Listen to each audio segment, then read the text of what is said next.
আসসালামু আলাইকুম প্রিয় দর্শক, আওয়ামী লীগের বিগত 15 বছরে নেওয়া 21টি প্রকল্পে অতিরিক্ত প্রায় 10,000 কোটি ব্যয় করা হয়। এমন অনেক প্রকল্প নেওয়া হয়েছে যা তথ্য প্রযুক্তি বিভাগের দায়িত্বের আওতার মধ্যেই পড়ে না।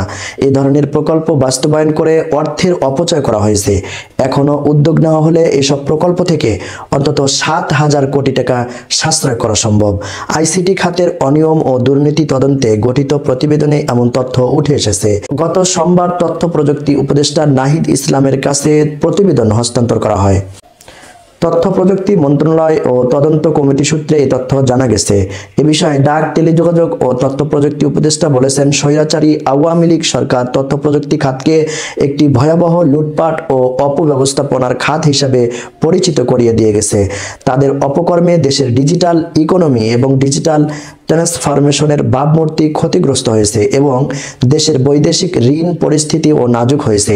তিনি বলেন, বেপরোয়া দুর্নীতির ওপর দাঁড়িয়ে গণ অভ্যুত্থান পরবর্তী নতুন সরকারের উপদেষ্টা হিসেবে দায়িত্ব প্রাপ্তির পরে ওই খাতের অপচয় ও মেঘা দুর্নীতি কমানোর জন্য যথাযথ তদন্তের উদ্যোগ নিয়েছে। তবে এমন তদন্ত যাতে অতীতের মতো ফাইলবন্দি না হয়ে থাকে, বরং আগামী 100 দিনের কার্যক্রমে সুপারিশগুলো অন্তর্ভুক্ত করার নির্দেশনা দিয়েছি। দুর্নীতি নয়, বরং তথ্য প্রযুক্তি খাত এবং ডিজিটাল ট্রান্সফরমেশনকে বৈষম্যহীন উন্নয়নের সোপান হিসাবে আমরা প্রতিষ্ঠা করতে চাই। সূত্র জানায় তথ্য প্রযুক্তি বিভাগ ও এর অধীন সংস্থা দপ্তরগুলোতে 2009 সাল থেকে 2023-24 অর্থ বছরে নেওয়া 21টি প্রকল্প মূল্যায়ন করে 13 সদস্যের এই কমিটি প্রকল্পগুলোতে অপ্রয়োজনীয় ও অতিরিক্ত যেসব অপচয়, অসঙ্গতি, দুর্বলতা, আর্থিক ক্ষতি, অসংযুক্তি, সুবিধাভোগী নির্বাচনে অসচ্ছলতা, জনবল নিয়োগে অনিয়ম, অনৈতিকতা, একই কাজ বারবার করার মতো বিভিন্ন বিষয় চিহ্নিত করে প্রতিবেদন তৈরি করা হয়। কমিটি এ বিষয়ে 5 দফা সুপারিশও করেছে।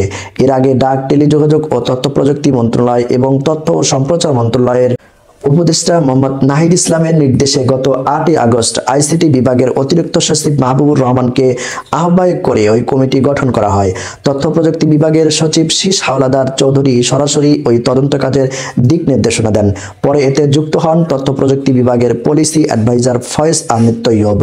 এ বিষয়ে তথ্য প্রযুক্তি সচিব শীষ হায়দার চৌধুরী বলেন, এই খাতে নেওয়া প্রকল্পগুলোতে নানা অনিয়ম ও দুর্নীতির খোঁজ মিলেছে, ট্রিপ্লিকেশন হয়েছে। একটা কাজ হয়তো হয়ে গেছে, আবার এই কাজটি করা হয়েছে। 5 টাকার যে কাজ করা যেত সেটি ওই প্রকল্পেই 20 টাকায় করা হয়েছে।